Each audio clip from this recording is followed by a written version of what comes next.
Danas pacijenti imaju jako veliku želju biti operirani robotom jer to jako zvuči fancy. Normalno jer je to nešto sasvim novo. S druge strane liječnici, oni koji su već dodirnuli robotsku kirurgiju, naravno da dijele taj pozitivan stav i naravno da svom pacijentu savjetuju da odu na operaciju asistiranu robotom, iz razloga što će biti puno precizniji, što će ishodi liječenja biti puno bolji, što će vrijeme oporavka biti puno kraće, što će možda ožiljak biti puno manji, znači naći će kod pacijenata one razloge zašto bi pacijent htio ići na robotski asistiranu kirurgiju.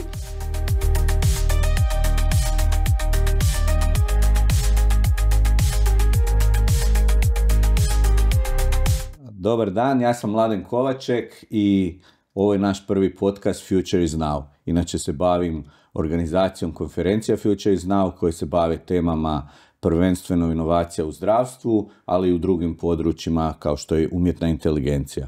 Podcast će se baviti ovim temama. Danas ćemo se baviti robotikom u zdravstvu, pa je sa nama menadžerica tvrtke koja se bavi robotikom u zdravstvu, Marija Kadović. Pozdrav, Marija. Dobro jutro, dobar dan. Dobrodošli u naš podcast. Pa evo malo za početak da o tebi kažemo. Možemo na ti? Možemo na ti, naravno. Najbolje. Tvoj profesionalni put počeo je naravno izvan robotike, sada se baviš robotikom. Puno ljudi koji se bave robotikom nisu nužno tehničko osoblje, znači tehnički educirani. Što je razlog zbog kojeg se ti počela baviti ovom vrlo interesantnim područjem? Pa evo, hvala na pozivu za početak. Zašto robotika i kako robotika? Da, moj put naravno nije krenuo u robotici jer to bi značilo da jako kratko radim.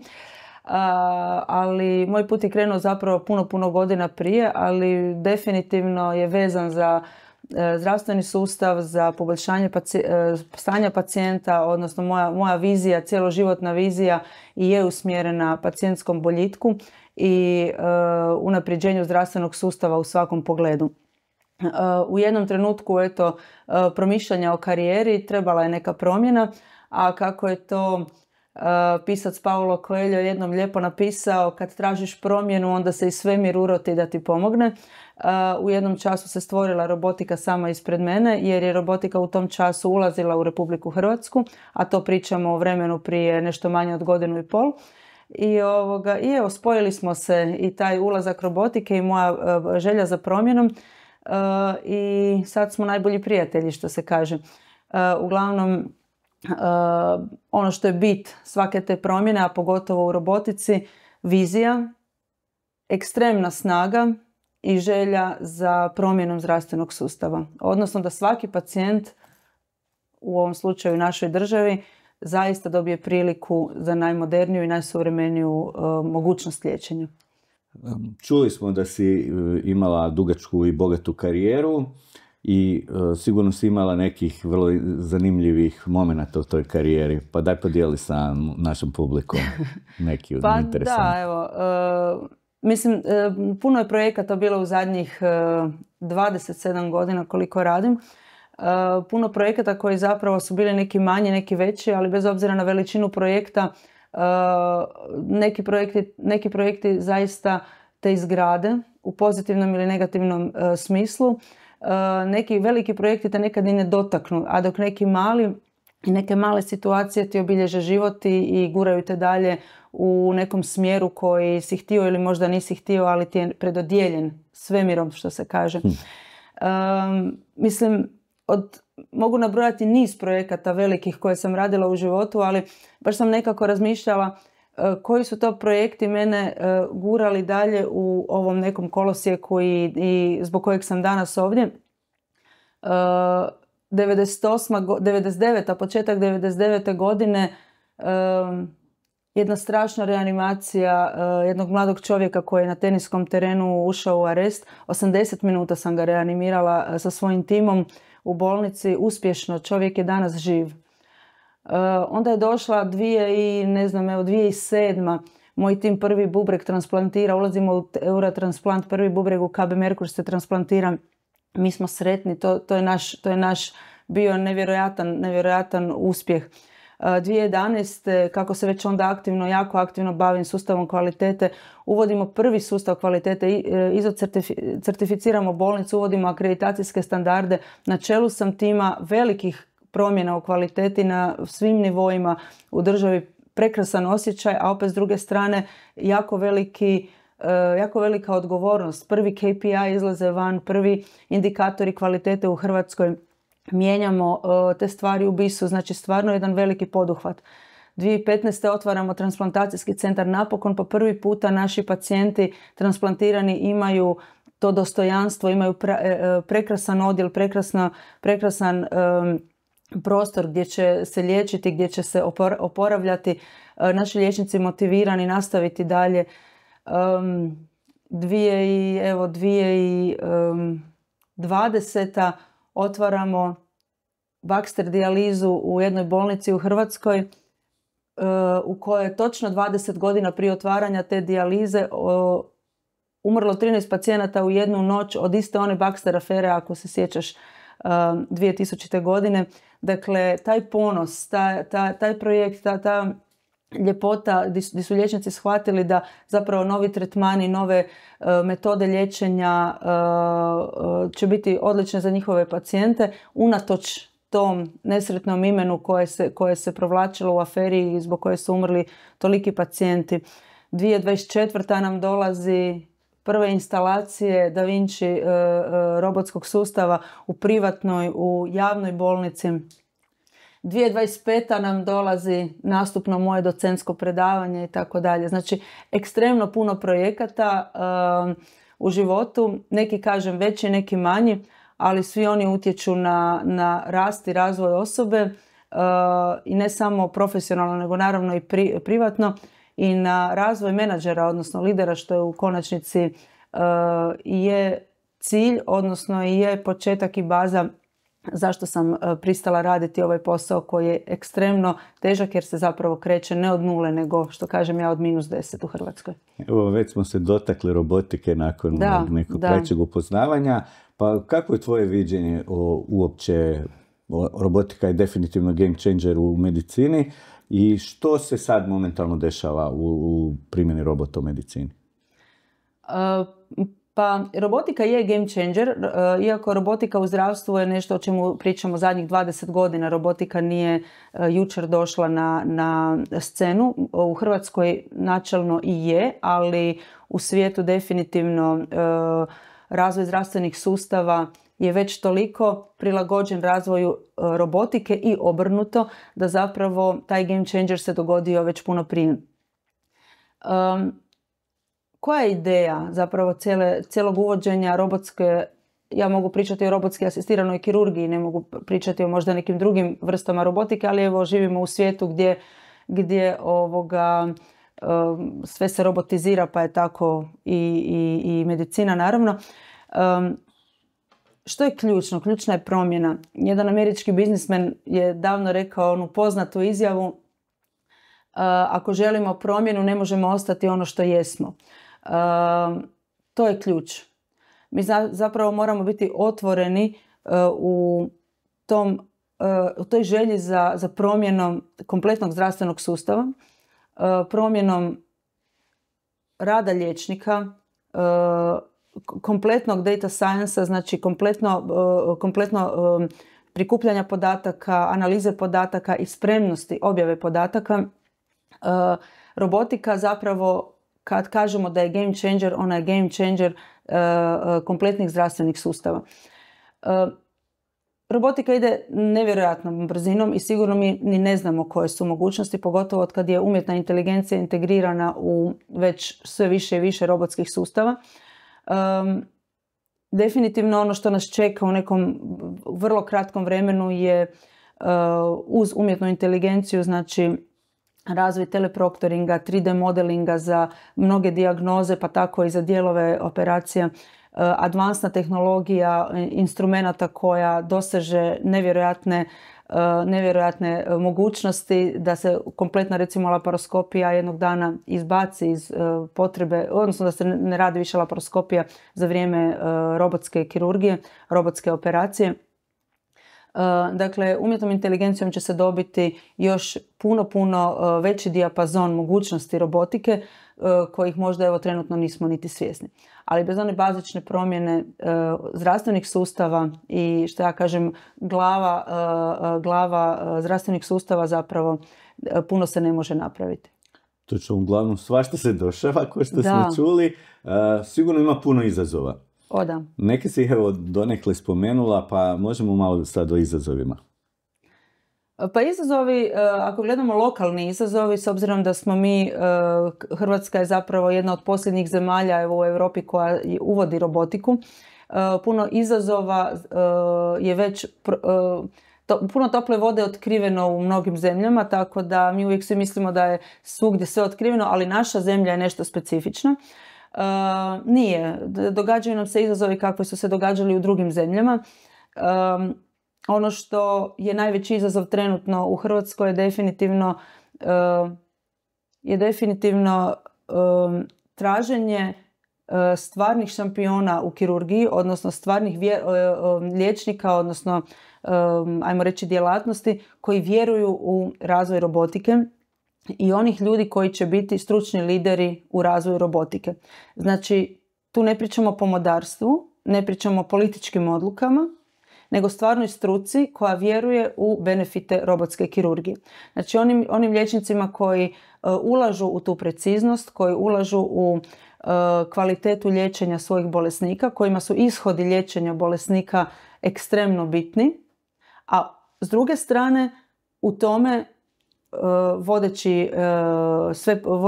radeći analitiku svih podataka, raditi zapravo uštede u zdravstvenom sustavu i tako na taj način poslagivati prioritete u liječenju bolesnika. Trenutno je takvih liječnika u Hrvatskoj malo.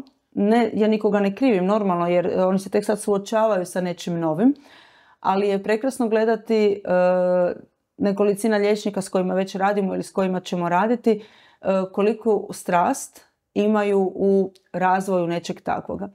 I zapravo bez tog entuzijazma i bez te strasti neće biti ni razvoja robotike u Hrvatskoj, odnosno izazovi će biti jako veliki, izazovi će biti na svakom koraku. A na ovaj način mislim da uz takve šampione, odnosno uz takve liječnike koji vjeruju u ovakav tip napretka medicine, odnosno robotske asistirane kirurgije, stvarno možemo dobiti jedan sustavan razvoj robotike kao što to imamo i u drugim europskim zemljama.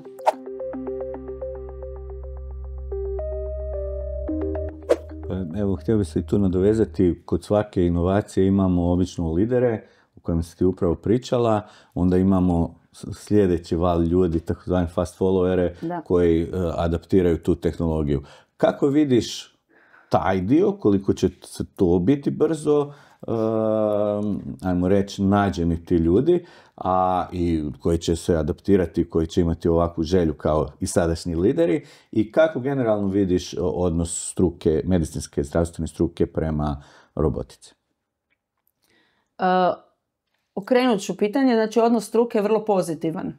I recimo unatoč nekim političkim događanjima zadnjih mjeseci u Hrvatskoj, odnos struke se nije promijenio. Jer struka je prvo svjesna da razvoj mora ići. Drugo, ako žele biti konkurentni na tržištu Europe i šire, oni neke tehnike moraju usvojiti, jer bez tih tehnika više neće biti konkurentni. A kako je teško naći takve ljude? Znači, šampione nije teško naći. To su vjerovatelji, to su ljudi koji su zaista uvijek na početku... Koji tebi dođu. Ali to je istina, koji stvarno meni dođu i koji stvarno žele i koji uvijek imaju pitanje više. Pogotovo kada krenu raditi, jer mi sad imamo stvarno već lijepe uspostavljene robotske programe u Hrvatskoj, kada krenu raditi, pa kad te nakon 50. operacije, 100. operacije kažu, gle, ali ja želim još i ovo, ja bih htio ovo, ali kako ćemo ovo, možemo li se još istrenirati za ovaj instrument ili za ovu tehniku? To je neki zajednički rast. Apsolutno zajednički rast. I followeri su tu. Ono što je problem u followerima nisu oni sami, nego njihova okolina. To je sad taj problem. Koliko imamo otpora u okolini tu mislimo na bolničku administraciju, u konačnici na financiranje same robotike koja je u svakoj zemlji uvijek naravno, pogotovo u početku, upitna, a ona je ključna, jasno.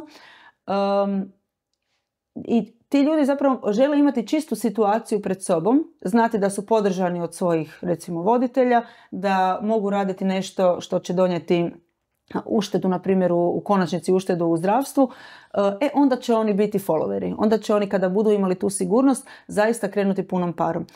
Zato smo mi tu kao partneri sa našim šampionima, sa našim liderima, da napravimo tu platformu, pozitivnu platformu za razvoj robotike, kako bi ostali followeri zapravo ostali u ovom slučaju liječnici koji žele napredak, ali možda nemaju, nisu u toj mogućnosti iz bilo kog razloga biti šampioni, da bi pokrenuli se i da bi zapravo radili na robotici. Otpor je velik, to je jasno, a opet s druge strane partnerstvo koje mi nudimo i taj obostrani commitment koji je nužan u razvoju robotike, bez njega se ne ide, jasno. A koliko, recimo, problem taj strah i za umjetnu inteligenciju i za robote često da će zamijeniti ljude, liječnike, već sad s kojom strukom pričamo, da, to postoji? Pa da, to je uvijek neko pitanje. I naravno, da li će se to desiti? Da. A mislim, bila sam u jednoj situaciji, radila sam neke kolače i miksam kreme, uz to mi se je kuhao neki ručak, nešto sam radila i moja svekrva, jedna stara 85-godišnja Slavonka, mi je prišla samo i rekla: joj, vidiš kako je to danas odlično, ti tu miksaš kremu, a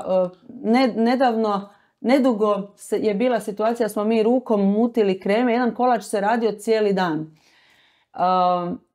Da li je mikser zamijenio slastičare? Ne.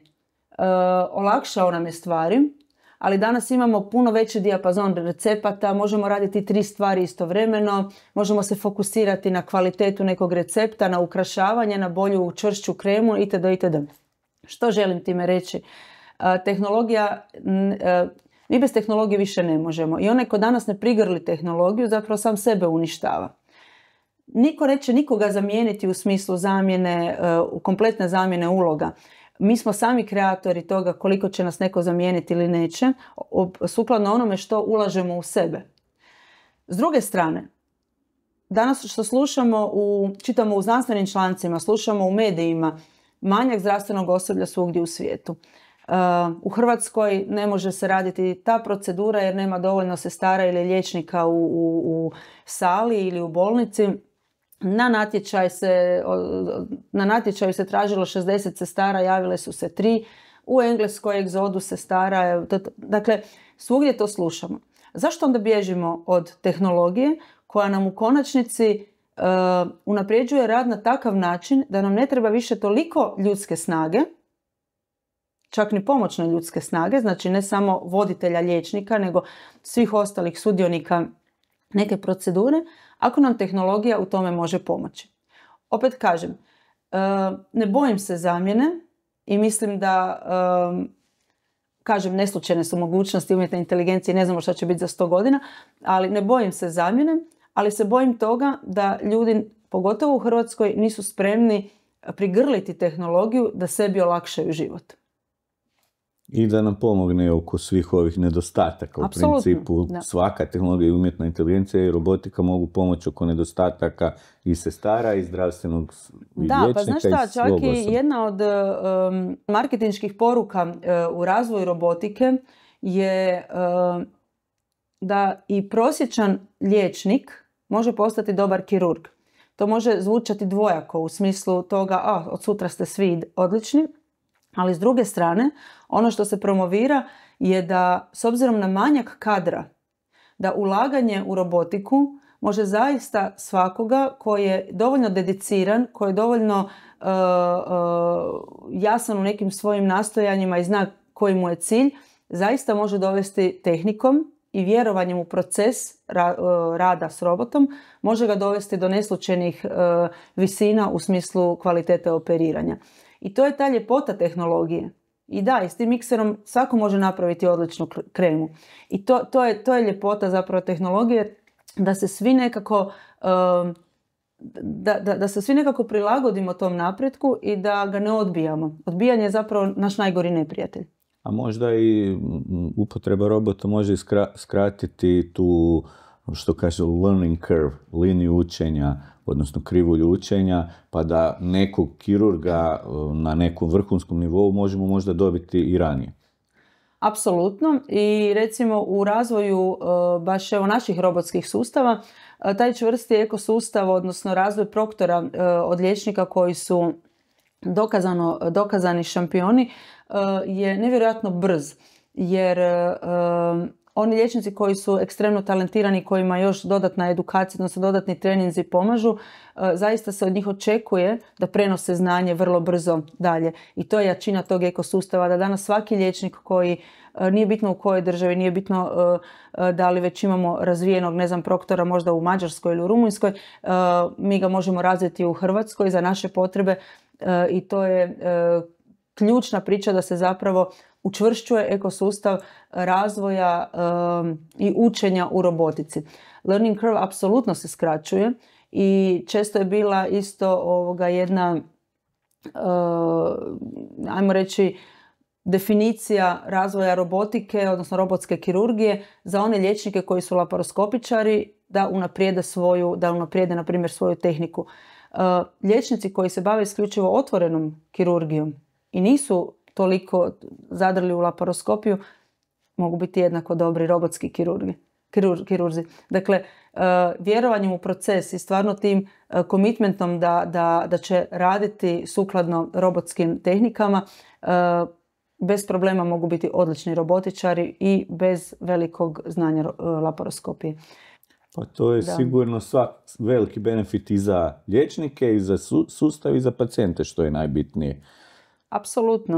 Apsolutno, samo kažem, tu je inicijalni troškovi su veliki u robotici, toga smo mi svi svjesni.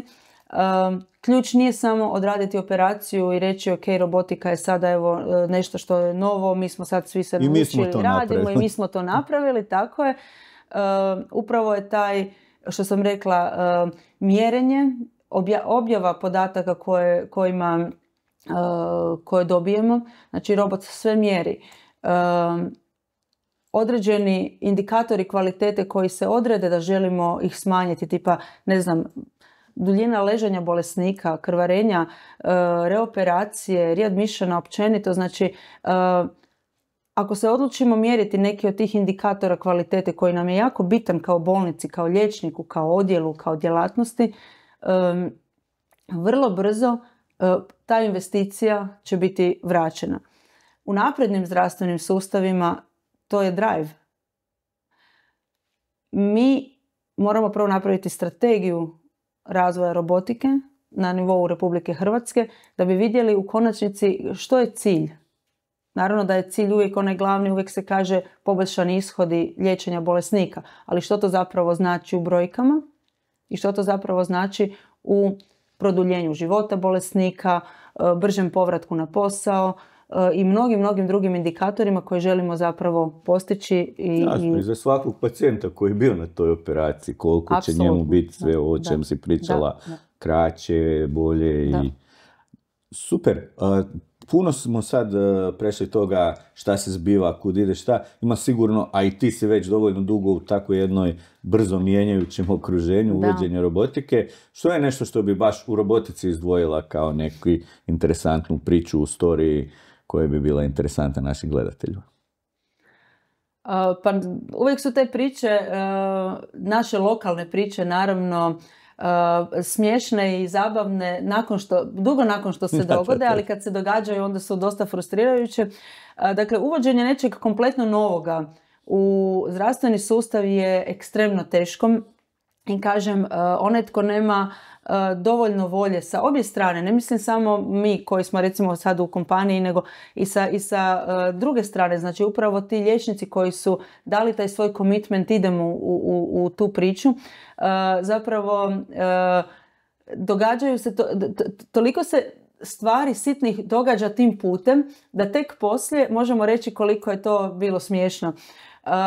Evo, pa imali smo situaciju da krenuli smo raditi u jednoj bolnici, u prvoj našoj velikoj bolnici,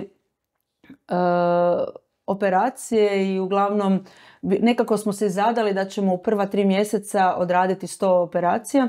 I teško je to, mislim, to odlično krene, ali onda tjedan po tjedan hoćemo li uspjeti i tako dalje. Desi se život. I u manje od 3 mjeseca bili smo na jednom kongresu od 3 tima iz te djelatnosti. 2 tima su bila na kongresu, 3. tim je ostao raditi u Zagrebu. I znali smo da nam se bliži ta 100 i da danas će biti ta 100 odrađena. Uglavnom, ujutro nam je javio taj 3. tim da je pacijent nestabilan, da nije siguran zbog nalaza i tako dalje. I tijekom dana ipak su pacijenta stavili na stol i odrađena je operacija. I mi smo čekali napeto da se napravi doslovno zadnji šav, da se proglasi da je 100 operacija učinjena. I dobili smo samo poziv od tog 3. tima. U jednom času bilo je tipa već 4 popodne, 5 popodne. A mi na kongresu, ljudi, vrijeme je za slavlje, 100 je odrađena, krenite. Ne? I tako, zapravo, to su te neki lijepi uspjesi, možemo reći mali uspjesi, opet stresne stvari koje smo doživjeli toliko. Wow, to je to. Evo, 100 operacija u manje od 3 mjeseca. Idemo, znači stvarno vjerujemo u cijelu priču, idemo dalje. Kažem, bilo je jako puno u ovih zadnjih godinu dana, jako puno stvari koje su nas zadesile i stvarno onaj ko nije adaptabilan inače i kao osoba i kao profesionalac, nisam sigurna da uvođenje kompletno nove tehnologije može podnijeti. Jednostavno traženje rješenja iz dana u dan i traženje nekih načina za uspjeh, to je ključ evo cijele priče uvođenja, nekog iskustva uvođenja ove robotike. Ono što je jedino i najvažnije zapravo i ključno, da već sam spomenula taj ekosustav naš koji je ekstremno jak, znači da mi u svakom času smo pokriveni i proktorom i dodatnim aparatom i inženjerom koji će popraviti ako bilo što treba remotely ili fizički i kliničkom treningom, odnosno pomoći u samoj sali. Znači, u svakom pogledu smo stalno 360 oko svakog aparata, oko svakog liječnika i ta snaga, bez te snage se zapravo niti ne može ući u novu državu ili se ne može ući u neki kompletno novi projekt kao što je recimo robotika u nekoj državi. To je ono što je, na primjer, naša kompanija izgradila do savršenstva. I to je često puta, odnosno ne često puta, to je uvijek puno važnije od samih, pa čak i performansi samog robota. Upravo taj ekosustav koji onda pomaže cjelokupnom zdravstvenom sustavu, liječniku, aparatu, svim dionicima da zapravo sve funkcionira i da sve ide. Sve situacije. Da. Evo sad smo sa 100 možemo reći, završili ovaj dio gdje pričamo sada. Podcast se zove Future is Now. Now smo odradili, sad malo o future-u. Da. Kako vidiš ti neku blisku budućnost robotike i primjene robota u ovom dijelu u kojem se ti baviš, zdravstvu?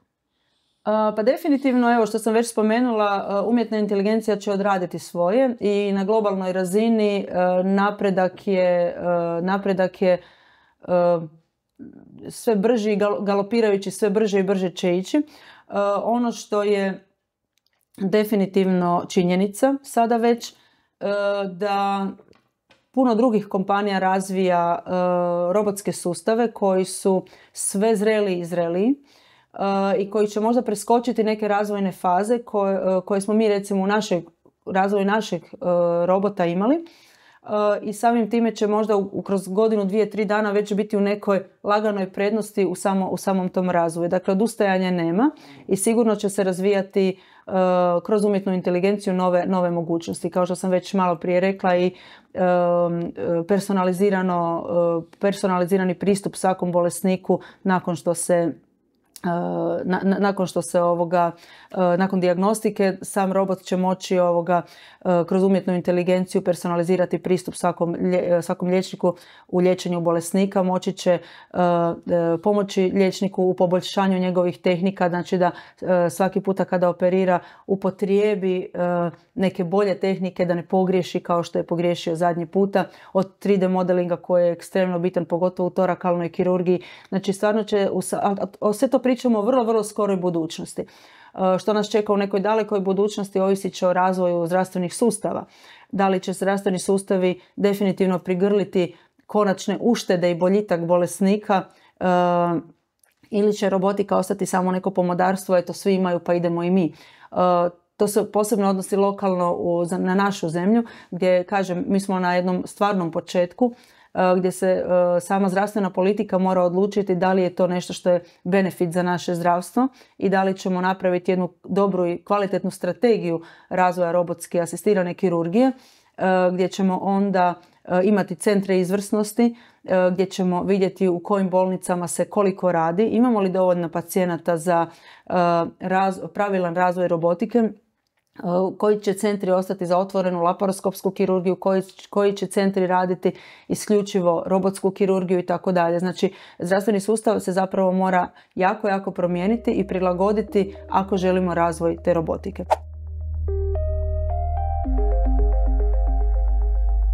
To misliš ti, kako će, evo rekla si, zavisi kako će politika se postaviti, kako će se društvo postaviti. Što misliš kako će se društvo pa i politika postaviti prema svim tim promjenama, ali prvenstveno prema i umjetnoj inteligenciji? Puno imamo tih tehnoloških game changera. Kako misliš da će se društvo postaviti prema ubrzanom penetraciji robotike u zdravstvu?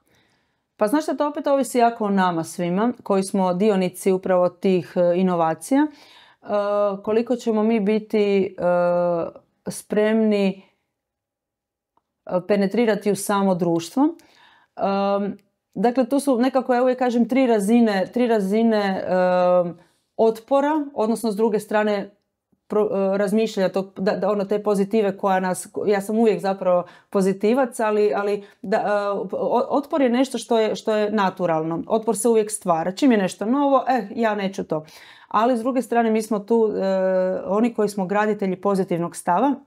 Kad kažem na 3 razine, uvijek mogu reći za te zdravstvene politike da je to jedna razina, više politička razina, drugo je struka, liječnici, a treće su pacijenti. Danas, ako idemo obrnuto, danas pacijenti imaju jako veliku želju biti operirani robotom, jer to jako zvuči fancy. Normalno, jer je to nešto sasvim novo.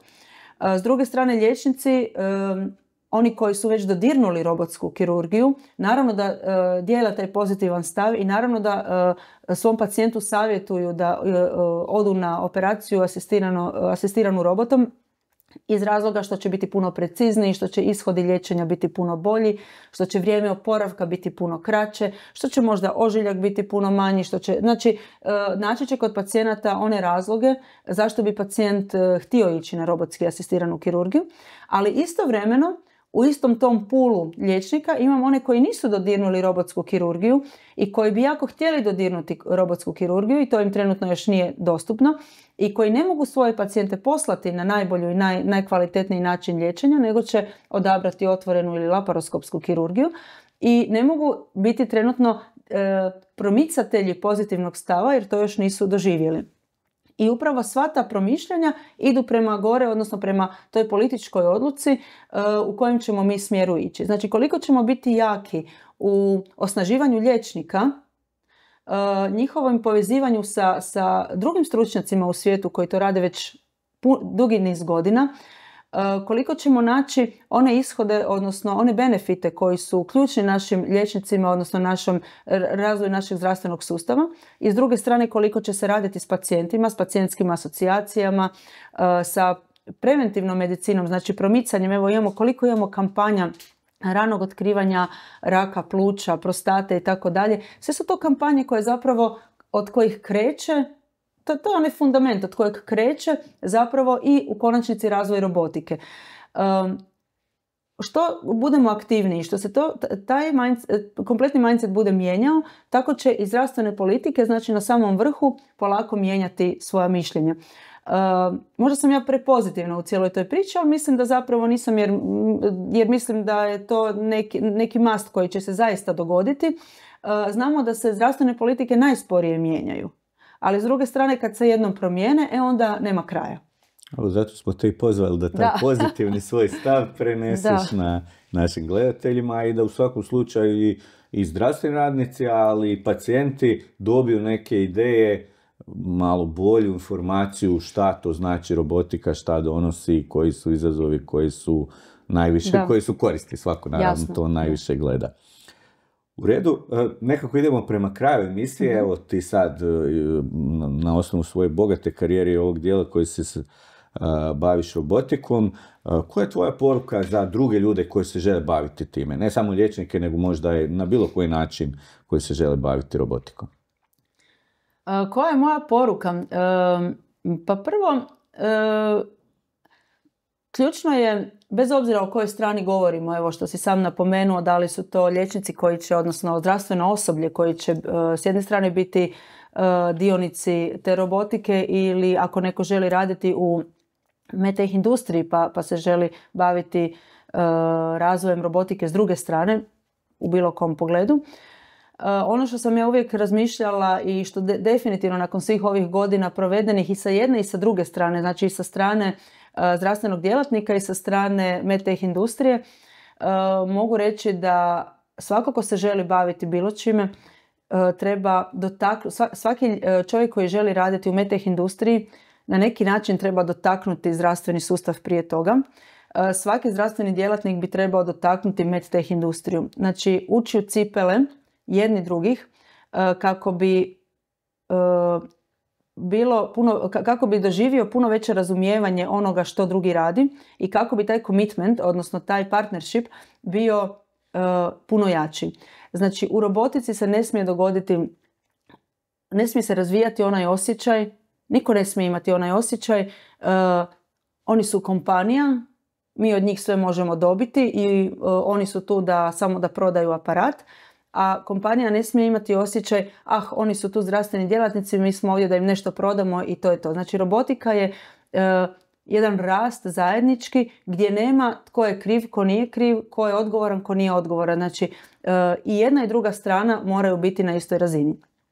Upravo svima onima koji se žele baviti ili s jedne ili s druge strane tim poslom, savjetujem da ako nemaju otvoreno srce, znači za promjene i za prihvaćanje nekih mana, jer mi ovdje ogolimo i liječnika, ogolimo i njegovo znanje i njegovu tehniku, ono goli naše znanje, ono goli našu viziju, naš entuzijazam. Znači ako toga svega nema, bolje se ne baviti ovom pričom. Znači nema foliranja. Nema foliranja. Ovdje nema foliranja.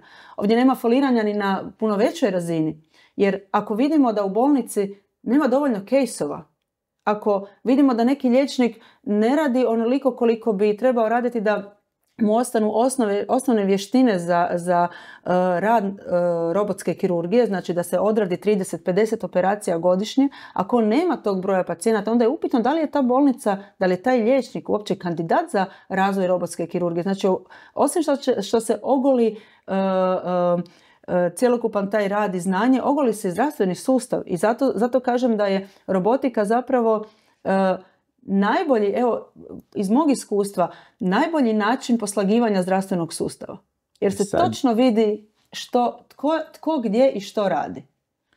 Sad idemo na onaj dio da je meni 5 minuta vlast.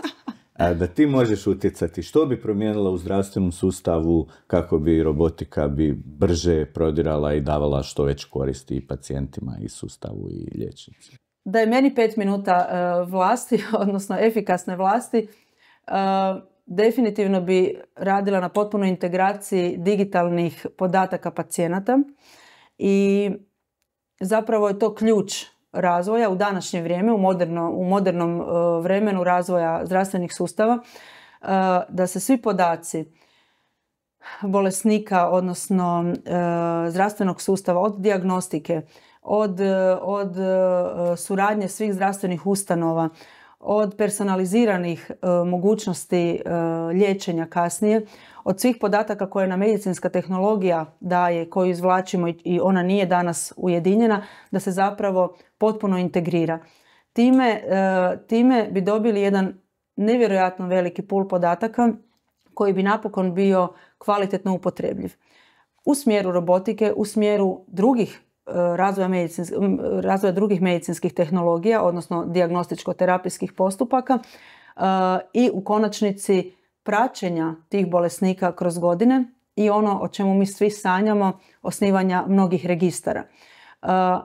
Eto, mislim, ima još puno ciljeva, puno ideja, naravno, strategije razvoja robotike i tako dalje, ali bez ovih fundamentalnih stvari poput integracije podataka, kojih ekstremno puno imamo, ali ih ne koristimo, zapravo mislim da nema dalje. Te podatke, o čemu god pričamo, o nekom napretku robotike, umjetne inteligencije, često se spominje sređeni podaci kao neki bez čeg se ne može. Da li misliš da će, recimo, robotika potaknuti onda, a i primjena umjetne inteligencije i sve te promjene, svaka sa svoje strane, pomoći jedna drugoj, da se i podaci srede i da se neke druge stvari pomaknu naprijed kako bi sve išlo nekako zajednički gore? Pa ako se to ne dogodi, onda nema uspjeha ni robotike, ni primjene umjetne inteligencije u sustavu zdravstva.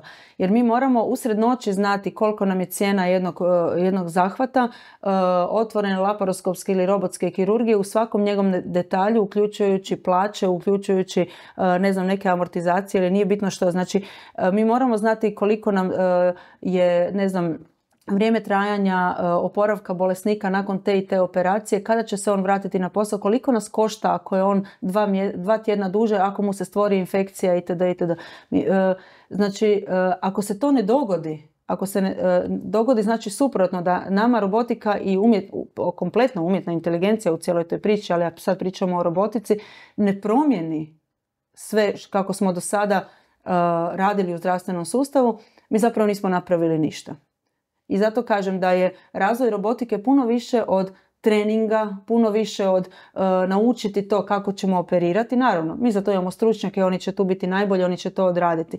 Ali razvoj robotike je puno dublji i zahtijeva puno veće promjene, odnosno puno veće, ogoljenje zdravstvenog sustava i preslagivanje zdravstvenog sustava. Ako mislimo stvarno sutra raditi dubinski sa robotikom koja će ići naprijed. Znači, danas ju imamo u nekoliko djelatnosti. Sve više djelatnosti će imati svoje robotske sustave koji će već u startu biti napredniji, na primjer, od onoga što imamo danas sa našim sustavom.